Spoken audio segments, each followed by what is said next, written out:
Good afternoon. This is our science salon for Kyushu University. It's actually our fourth one already. And today we have Associate Professor Andrew Chapman from Eisner. It's an International Institute for, and it's a tricky one. Carbon neutral energy research. Exactly, that one. And so we're going to talk with Andrew. I'm Jan Laurijns. I've been hosting the last three. This is our fourth science salon, and we're going to continue the series next academic year, and then the science communicators are going to take over. So this is hopefully my last one. But so today I'm very happy to be able to talk to Andrew. Likewise. Right after Energy Week. Yeah. So there are many different sort of types of questions and topics that I want to sort of look at and talk with you. Yep. But sort of a very quick sort of situation, like how would you identify yourself as a researcher? Oh wow, okay, that's a very broad question. Very good, yeah. So, as Jan said, my name's Andrew, and I work here at Eisner, which is what we call our institute, and my role predominantly is energy analysis. So, as we move toward a carbon neutral future, the role of energy analysis is to pull in all the new technologies, all the new behaviors that people will have, the way that our cities are shaped, the ways that our systems are put together, to see which of the technologies we should be pursuing to achieve carbon neutrality. That's it in a nutshell. There's a lot more to it, but yeah, that's it in a nutshell. Yeah, no, that's great. And so basically it sounds, and actually this is one of the reasons we really wanted to talk with you, because with our series here, our Science Salon series, we try to introduce also Vision 2030, and we want to talk a little bit about Kyushu University, what kind of place it is, some kind of things we do. And so this Vision 2030 and the slogan, which I would try to sort of condition everybody to remember, is sort of driving social change with integrative knowledge. And so that's sort of the vision that was laid out by the university leadership. And with this idea of driving social change, try to be relevant for society, and to do so with integrative knowledge, we had actually sort of identified like three main research areas. And one of them is the carbon neutral energy and the energy research, because that's really one of the flagships, or maybe arguably the flagship for the university. And you're part of that. Sure. And I think also this is the first time we meet, so I haven't had a chance yet to really talk with you about your research. So this is all on the spot, improvised. Yeah.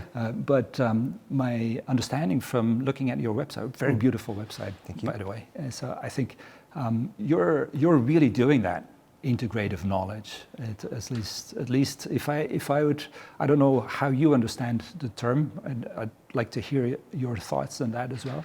But for me, integrative knowledge would be something which is not quite generalist knowledge, and so not trying to cover a wide domain and do everything, and be maybe sort of spread too thin, but also not specialist in a traditional sort of Japanese old school research type of idea. And an integrative knowledge would be more about trying to make connections and trying to see like work issue based, work with specific challenges, and then pull together the bits of knowledge that you want to use for that. So is that an idea of integrative knowledge that you could Sure. I think, connect to? I wish that you had written the spiel for our website. Yeah, like one of the things we talk about, and I hope we'll drill down into some of the specific topics, is integrative knowledge is, as you say, it's not traditional, it's not embedded in any, we are an engineering institute, but as I mentioned before we came on, economics is also what I teach, and so energy, economics, and behavior is the third wheel to that, and we usually summarize that as the people, systems, technology nexus. And so what the key thing People, is that systems, technology. And the reason, they don't necessarily need to be in that order, but what's very important is I think we all have a grasp on the new technologies that are coming down the pipeline. We see the solar panels on the roof, we see the wind turbines on the mountain, but we don't know why they're there. And the reason that they are there is because they're accessible to people. People can put them on their house. There's a benefit for them to do so, so they choose a certain behavior which then drives a certain technology, which then embeds a certain system. So that's that integrative stuff that you're talking about. Right. And so we like to really bring it back to the people side. So we are the social science, the social engineering side of this equation. And the technologies that people support the strongest will likely make up the bulk of what we see in the future. So that's perhaps one example of integrative knowledge. That's great. Yeah, because that's basically, it's almost sort of bringing the opportunities sort of and making them visible to people when they're actually going about making decisions about what they're going to, or how they're going to organize their house or absolutely. Great, excellent. So with the Vision 2030, we have this driving social change with integrative knowledge, and I think you're doing a little bit of that. Sure.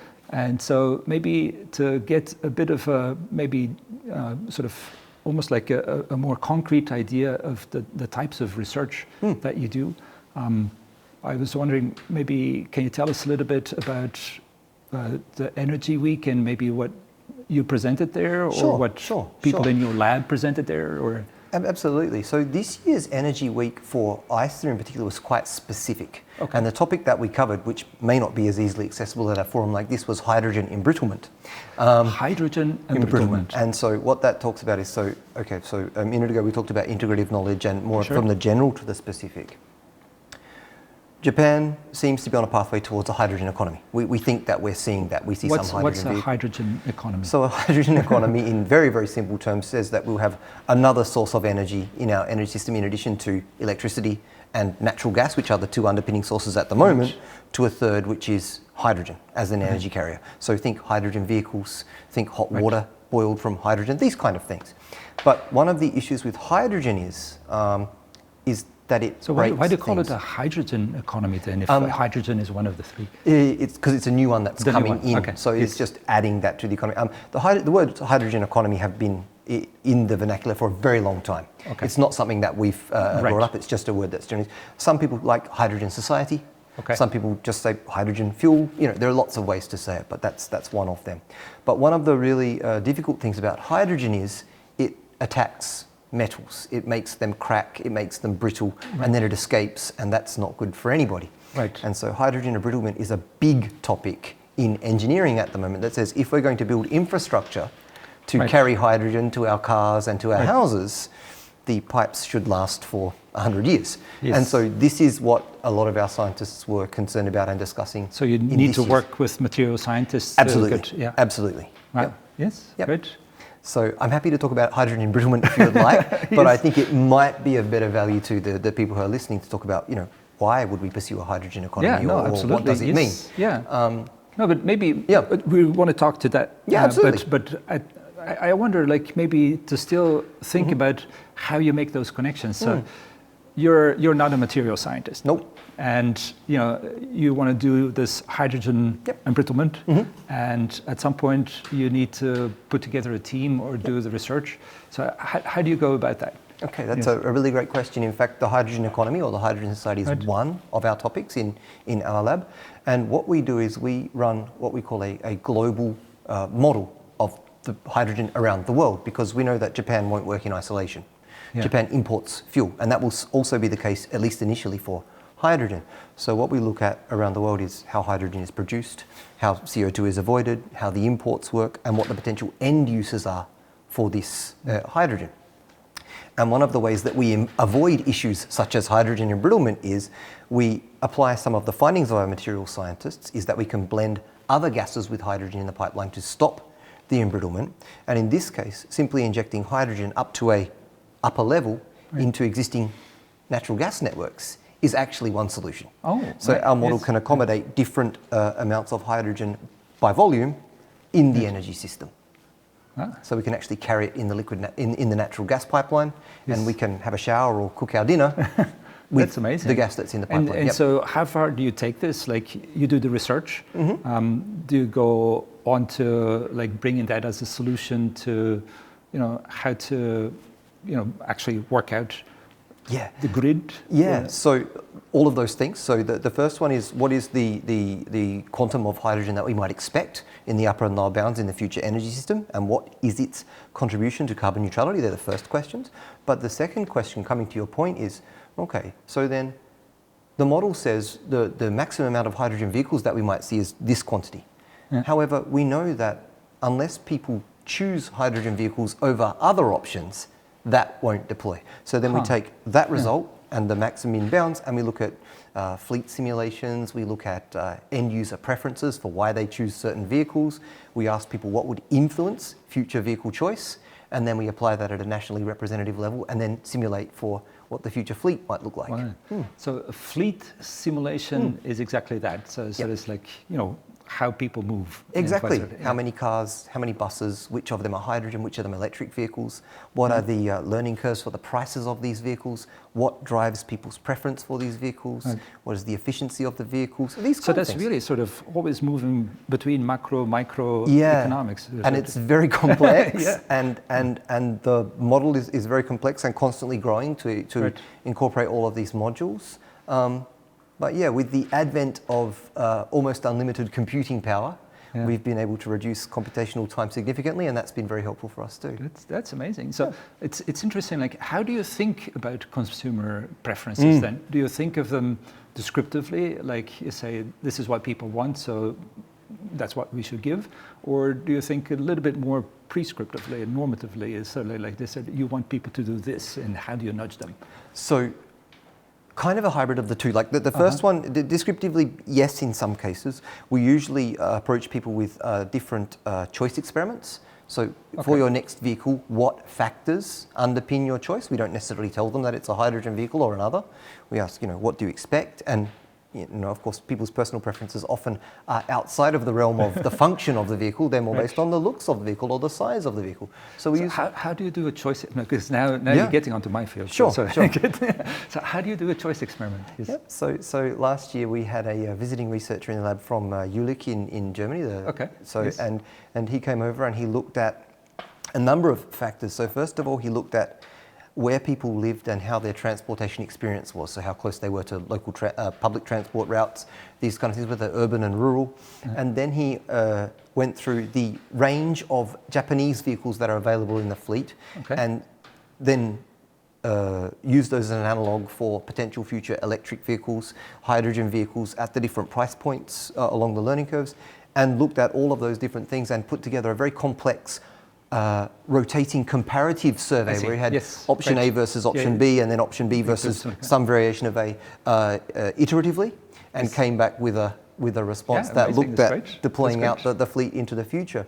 And then we were able to look at that and say, all right, this is within the realms of what we think the quanta of hydrogen could be that underpins that, and therefore it's realistic, or we need to shift the usage of the hydrogen from one to another. Okay, so you're basically looking for the dynamic range of the choices, absolutely. and then play in that range, and then try to nudge, Exactly. And we certainly, at this stage, we're not trying to encourage behaviour, although I would like to talk about behaviour and other issues in energy as we proceed. But with the car situation, one of the great things about hydrogen, it's a very flexible fuel. Right. The hydrogen is, if you have a certain quanta of hydrogen, the hydrogen doesn't mind how you use it. You can put it in the gas pipeline, you can put it in a car, you can store it in a tank. There are a number of things you can. I like how you say that. Yeah. The hydrogen doesn't mind how you use it. No, That's electricity is a little bit different, and batteries are a little bit different. They're all a little bit different temporally and spatially and all of these things. But hydrogen in that case is quite flexible. We can blend it with other fuels to burn for electricity. We can direct fire it for electricity. We can hide it in the gas pipe. There are a number of things we can do. And so that's why hydrogen's quite interesting. But the quanta that we estimate in those bands that we just described, that really does decide what those end users might look like in our model. And I think the only point that I wanted to add to what you said was it's quite modular. So the model itself stands alone, and then we can add on these choice experiments or these preferences or these behaviour shifts as we go, which I think is a nice application for something that might be a bit more static. It is flexible because it is modular. Yeah. That's amazing. That's good. It's quite neat. Yeah. So basically, shifting to the broader idea of hydrogen society. Sure. So, what is a hydrogen society, and how would you get there? What is a hydrogen society? That's a huge question. So in Japan, what might a hydrogen society look like means that hydrogen starts to play the role of some of the fuels that we already use, and also displaces or precedes some of the storage options that we have.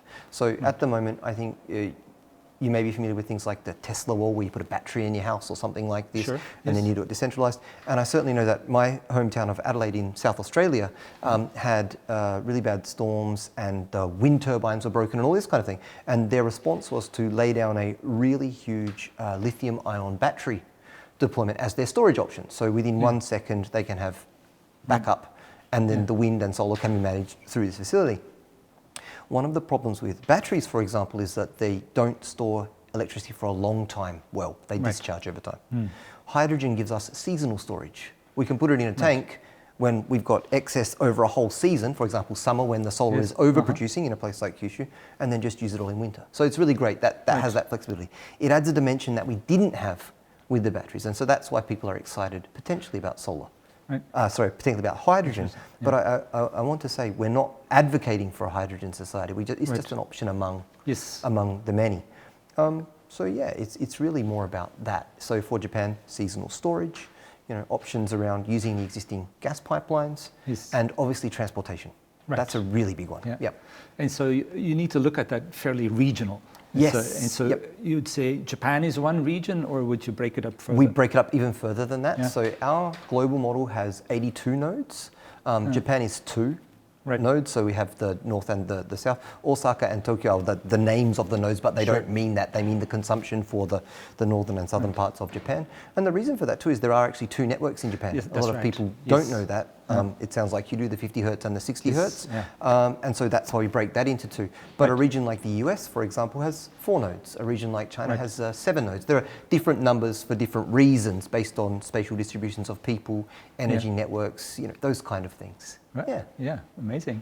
And so so with your node, then you try to sort of work for the conditions, the local, regional conditions, and then try to see where do you put your effort?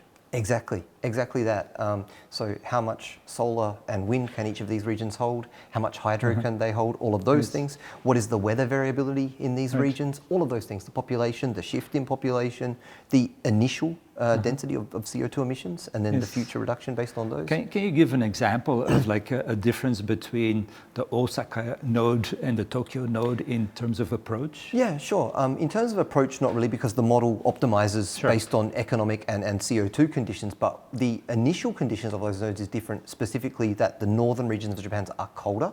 And there tends to be a higher kerosene use in the north, for example, for warming in the winter based on traditional fuel use and perhaps being more used to disasters and having fuel on hand, as opposed to the southern warmer regions don't really have that condition built in. So there fewer earthquakes as well. So exactly. And the other one would be specifically on the Japan Sea side and on the southern side of Japan, the solar irradiation is very, very different. So for example, the modern model wouldn't preference Hokkaido, for example, to deploy all the solar. It would put it in the sunnier regions, which would be the Chugoku region and the Kyushu regions. Like that. And of course the wind would be completely different, would be preferenced in the north and then in the Kyushu region. So the model is cognizant of these things. Amazing. Yes. If you don't mind, I'm going to totally shift topic. I heard your hometown is Adelaide. How do you get from Adelaide to Kyushu? Interesting enough question, I guess. When I was in high school, I went to a high school that was an Asian magnet school. That was what they called them in those days, quite a few years ago now. But so you were learning Japanese at high school? So I went to high school. I hadn't learned Japanese up until then, but when I went to high school, we had a choice, Japanese and Indonesian. They were the 2 languages, being our closest Asian neighbours. And so that made a lot of sense. And I studied Japanese in high school for the first time. And I think in year 10 or year 11, which is like the first and second years of high school in Japan, I came to Japan for an exchange. And that began my interaction with Japan, and eventually that's how I got here. That's amazing. So when or how did your interest in energy economics or energy science emerge? Great question. So, because I saw from your resume that you started with international relations. So I did my undergraduate was in international relations at Flinders University in South Australia. And then my master degree in Adelaide. That's right. And then my master degree was in governance and public policy with a specialty in resource management. So we're getting a little bit closer to energy. And my master's at the University of Queensland. And then I shifted to Japan to do my PhD at Kyoto University in energy science. Right. And that was socio-environmental energy By science. then you had already completely identified your interest in so it was a bit of a side effect of my work arrangement. So I worked in the Queensland government in the Clean Energy Office. That was my first job after my undergrad. Yeah, and so you get with your international relations degree, you went straight into governance. Into the government, yeah. So I went into the government and got jaded making policy. But yeah, one of the interesting things is being in Queensland as opposed to South Australia is Queensland is a coal state. Right. And in fact, they advertise the fact that there are 250 years of coal under the ground, and the approach is basically to sell coal to every buyer. They're proud of it. And having the Office of Clean Energy within the Department of Mines and Resources is almost quite cynical, but very, very interesting. And so there was a nascent attempt at renewables in Queensland, and that was my role. I was actually in charge of the solar feed-in tariff program in Queensland, and my PhD ended up being about the mistakes and learnings of the solar feed-in tariff program. So that was good. I mean, you had very hands-on experience, and that can then bring you to the reflection, critique, and so amazing. So. What is your lab like? So you're now professor at Kyushu University. I think you teach in economics? That's correct. So the lab is quite unique in that, so my tenure is here in Eisner. Okay. And so my role is to research. The majority of my time is focused on research. Okay. But when we achieve tenure in Eisner, we are then associated with a graduate school. Sure. And so my graduate school coming out of energy economics in Kyoto University was economics. And so therefore I teach energy economics in the economics department to both undergrad and graduate students, but I don't have a zemi. So I don't have undergrads, but I take my graduate students, both master and doctor, from the economics department. Okay, great. So the doctors live here with me, and my postdocs on our projects live here, and then our master students have their own area in the economics department. And so I'm back and forth between those two. But yeah, typically speaking, so at the moment I think we have about 7 or 8 students all together in the graduate. So I think, actually the number is pretty even at the moment between doctors and master students. And their topics range. Of course, they're influenced by my background, which of course is energy and carbon neutrality. Yes. And so usually their research is based on, for example, I can give is compact cities, and CO2 reduction is one, so that links well with our topics. Another is the reforming of supply chains in the textile industry towards carbon reduction, these kind of things. So looking at life cycle analysis and multi-region input-output analysis, these kind of things, very economic based. Yeah, those kind of topics are the most common. And so how do the students come to you? It's like, they find, how does that process work? I guess they find me through the usual channels. Because it sounds like they're doing very different projects. Yeah. So they come with their own proposals? So yeah, one of the maybe unique things about Chapman Lab is that the students that we accept need to be self-starters. Okay, they need to be fairly independent in their research goals and their aims and what they want to achieve, and then we provide them the resources and the expertise to achieve those things. That's generally our approach. We don't tell people what to study, and we certainly don't take them by the hand and say, well, your senpai did this and therefore you should do that. That doesn't happen. We give them freedom, of course. They need to be It's not that shaped. sort of master apprentice. No, not at all. Not at all. I want them to extract the expertise from me that they can, but also have their own passion. Because once you get to the end of your PhD, then your life begins. So they need to be ready for that as well. And so yeah, that's kind of what the lab looks like. A lot of self-starters, but they find us through 2 pathways. One is of course the regular entrance examination pathway into the Japanese university. So we have some Japanese master and doctoral students who come through the economic systems school. You mean from other Japanese universities? Yes, absolutely. And so they come in to either the master or doctoral programs. And the other pathway that seems to be quite popular is what's called the international program in economics. And that means that they can do their coursework in English or Japanese. G-Pro-E? No, that's not G-Pro-E. That's for undergrads who want to go overseas. Yes. And so, yeah, I'm peripherally associated with that. But no, it's called the IPMA, which is the international program. It's the IP version of that. Okay. And there are several schools within that international program. And basically the students, similar to the MEXT intake, so the Monbuka Gakushu intake. And we also have MEXT students of course, as a lot of us do. And so they make an application through the international program. And the advantage for them is not only can they learn in Japanese if they want to, but the international program allows them to do their master coursework in English. So they can come to a Japanese university, learn Japanese and take Japanese courses, of course, but the core subjects are offered in English. Of course, you teach your courses in English. So I teach my courses both in English and Japanese. Oh, so you do to the in undergrads Japanese, and the grads for the economics stream, I teach in Japanese, and for the international program, I teach in English. Good. So my students may take my courses, but they don't have to. Right. Yep. Yeah, amazing.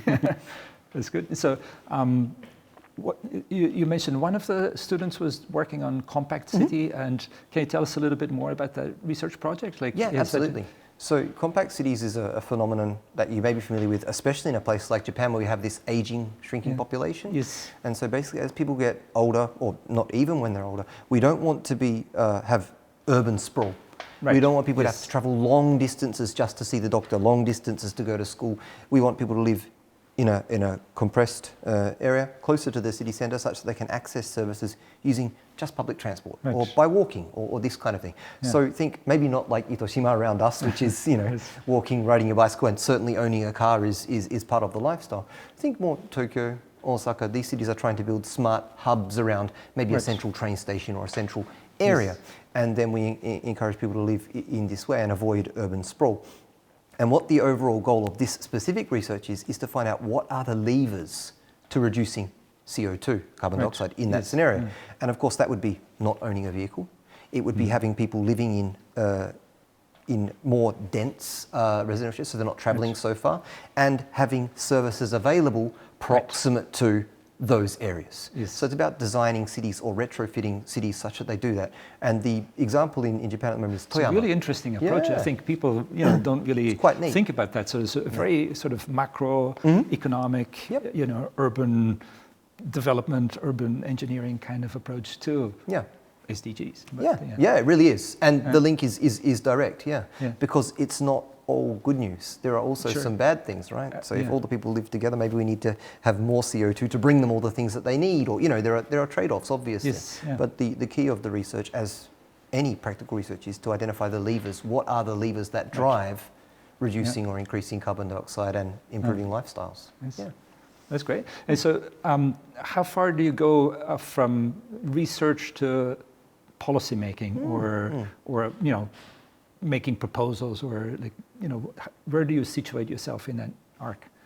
So a PhD student may, by their final publication, get to the point of making a policy recommendation as the outcome of their paper, and then that may be, if well administered through our PR team here, that often gets picked up and talked about or reflected. I've noted over time, as we write more and more papers, especially in journals that dictate that we should have a policy implications section, is that often governments do pick those up. And not always just the Japanese government. Often other governments do. We see through our altmetrics that these are being picked up further afield than that, which is quite a satisfying thing. Absolutely. So the idea always is to get to the point where we can say this is practical, it's replicable, and it's generalizable, and therefore it does lead to policy recommendations. Absolutely.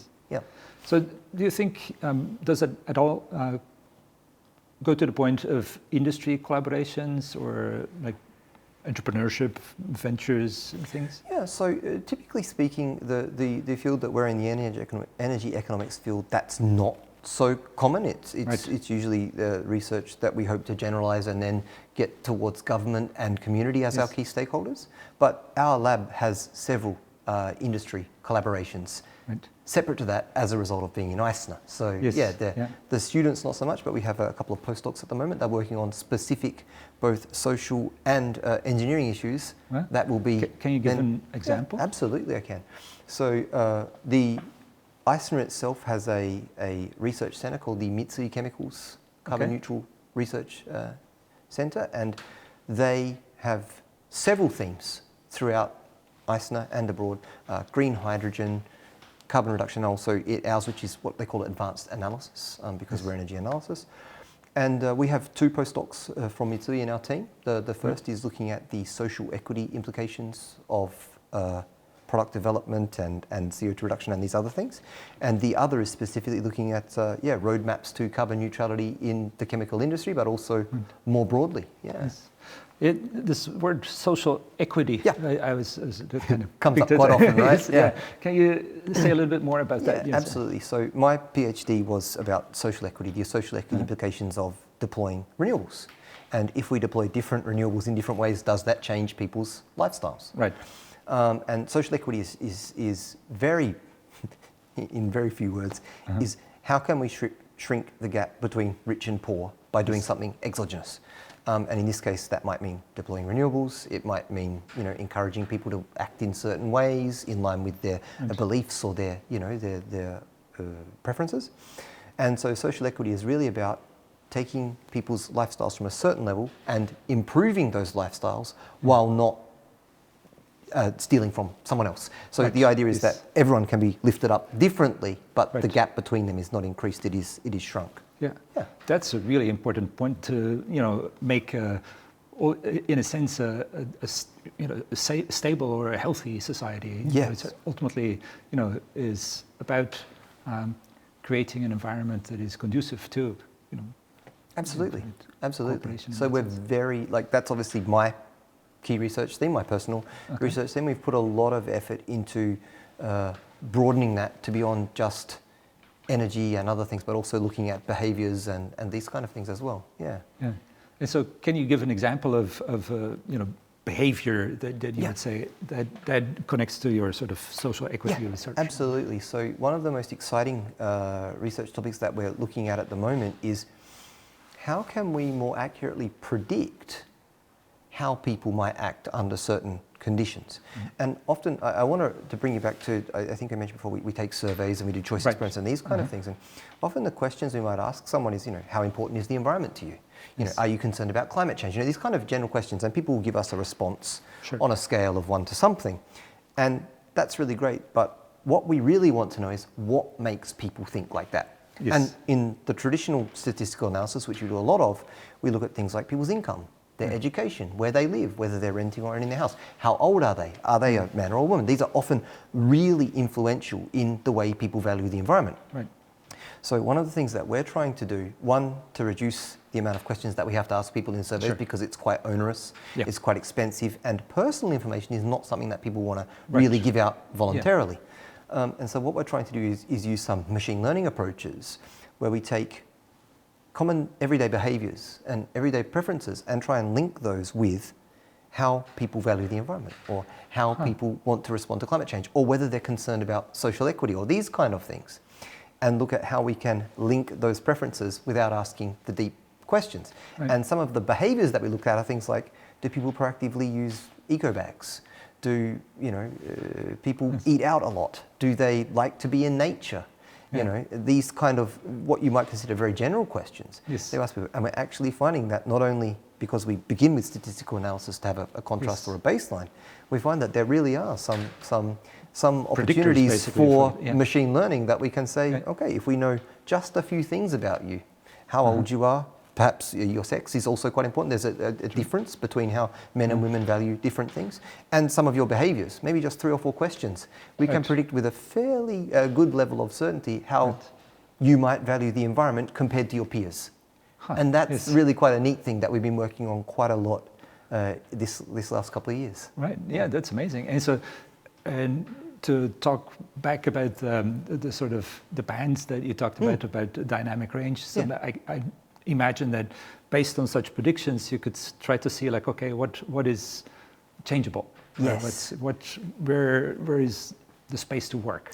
Yeah, and it comes back to your first question. You said, is it descriptive, prescriptive, these kind of things. What we actually find is a lot of people want to do certain things. They want to use an eco bag. They want to conserve resources. They value water, or they value their time, or they value their family, or all these things.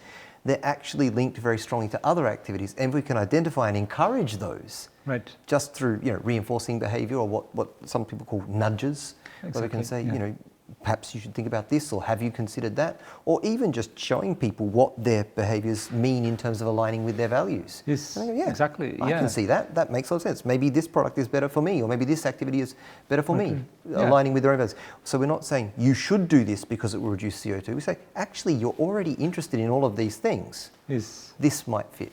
Exactly, yeah. Because that's the biggest nudge usually. It really is. Just knowing what's out there, what the options are. Yeah. So that's, we're doing quite a lot of work on that this year, and we're, hoping to take that further as we go and be able to visualize it, be able to use it to identify, as you said, those policy implications and how we can drive, reinforcing behaviours, absolutely. Yeah. Amazing. Yes. Totally different question. Go for it. Ito campus is a very interesting environment. And sometimes it's called, I forgot how it was called at some point. It was like some kind of innovation platform or ecosystem or something. Do you see it like that? Are there any projects where you think of Ito campus as your little compact city where you want to do experiments? Or is that something you would want to work on? I hadn't thought about it so much until you brought it up. I think one of the things that universities are, in our research, which looks at broader systems, is students are a distinct group of people and they're not representative of the greater population. Yes. And so for us, that's often a starting point for our research, to check things like language, to check things like understandability, and get a snapshot of how we want to develop our survey instruments and these kind of things, but it's not directly applicable. No, so that's true, it's not a good sample. We often use it as a sandbox to begin with. But this campus is so unique in so many ways. I mean, this is a totally silly, I probably shouldn't even say, but I get annoyed by all the kids who come to school by bus or by moped. Sure. I want them to ride bicycles. Sure.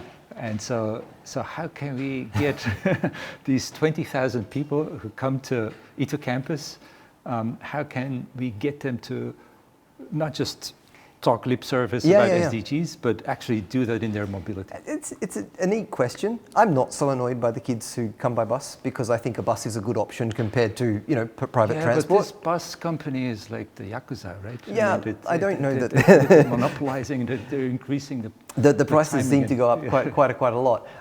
No, I think that there are behaviours we can encourage, but I do take a lot of interest. It's true. Bus because is definitely better than car. Yeah, and I drive to work, so and because I live in the countryside, so that's my option. Basically, there is no bus service where I am. It's not certainly not far away, but how far are you away?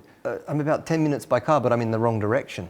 Okay. So there are no buses that come between us and the campus, but that's you could ride your bike. I could ride my bike if I wanted to ride alongside the trucks on the thin roads. It's not ideal, but I think you highlight a key point. Well, I want to say two things. The first thing is I think we need to give it time. Right. I think we need to see the city build around the university, which will happen. Because we're already it's still seeing a it. New campus, it really is still brand new, and as you said, 30,000 people in this middle of nowhere, Inoshishi and Cow area. And we're suddenly, saying, hey, everyone, ride your bike. It's not practical right now. That's right. Thankfully, those people who live in the train station nearby do have an excellent bike path, which is very safe. That's excellent. And the majority of people do live in that direction, so that's okay. But I think we're seeing more services pop up. We're seeing more things built around, and the density will follow. And so I think I'm excited for the future. Like this compact city element is so university cities typically do replicate those things. The convenience is there, the opportunity is there, and the services are there. So that's something that we should certainly look at in the next perhaps 5 to 10 years, because Corona really stagnated that. It really put a pin in a lot of businesses that were thinking about popping up. And just now we've seen Steyr come here with, Starbucks and all the rest of it, which is great. But now we need the more common things. We need the supermarkets. Yes. We need the accommodation. We need those kind of things to pop up too. And I think they will follow now that opportunity flows. The second thing that I wanted to say was I think it's really neat that within the university, a lot of people are using it as a test bed. I see the rental scooters. I see that there were those, I don't know what you call them, because the rental scooters I'm talking about are like the motorbike style ones, but there was ones that you just stood on as well, which looked incredibly dangerous. But at least they saw that young people like new innovations, young people like to try new things, and therefore this is a good microcosm for them to use those things. And the other thing that we have in Fukuoka, and especially at Ito campus, is a strong link to hydrogen. So there's actually a hydrogen refueling station in the university. So that's the infrastructure that you wouldn't usually see in a place as remote as this is already happening here. So yeah, I think there's some hope. For our research, not quite, but in terms of a test bed for further social issues and social evaluation, absolutely. Yeah. Yep. Great, yes. So you mentioned like 5-10 years from now. If you think more about your work, what do you want to be doing like 5-10 years? What do I want to be doing in 5 to 10 years? Well, I don't know. It's a really interesting thought. I think we're at a real crossroads in terms of computational power and accessibility. Right. I talked about some machine learning a minute ago. I talked about our global hydrogen models that, 3 or 4 years ago would take a day to give an outcome, and now it's down to 2 or 3 hours. Right. And they're in PCs that are in our lab, workstations that we build ourselves. I think there's a real opportunity for us to leverage all of the new tools that are coming out, not so much ChatGPT and those kind of things, but more about traditional programming, machine learning, and cluster computing, that kind of thing. Yeah, we have a critical advantage at this time that it's cheap. It's almost disposably cheap to implement these things on even the smaller budget that social sciences are endowed with. And yeah, we're really leveraging that now and seeing the initial fruits of that labor. I think in 5 or 10 years, that could be a really practical, almost immediate feedback system that people can interact directly with online or through their telephone. We think that the mobile phone is probably the platform. Like you have precision medicine, you could have like precision energy science. We really see people using their mobile telephones and going to the store and just doing this and going, well, these are the things that align with your values. Why don't you consider those? Rather than the traditional looking at an eco label or reading the ingredients list. Really practicalizing those interactions between people and places. So that's maybe where I see myself. Getting at the level of the microeconomics and the choice, the actual choices as they are being made, and then having the opportunity costs in real time. Yeah, amazing. That's where I'd like to be. Well, I think that's a great sort of final sort of absolutely observation. So I think we should come to a close for our 4th Science Salon. Very exciting. Lots and lots of ideas. It's amazing. So I want to say thank you, Andrew Chapman. Come and visit us anytime. Great. Thank you. Absolutely. Thank you.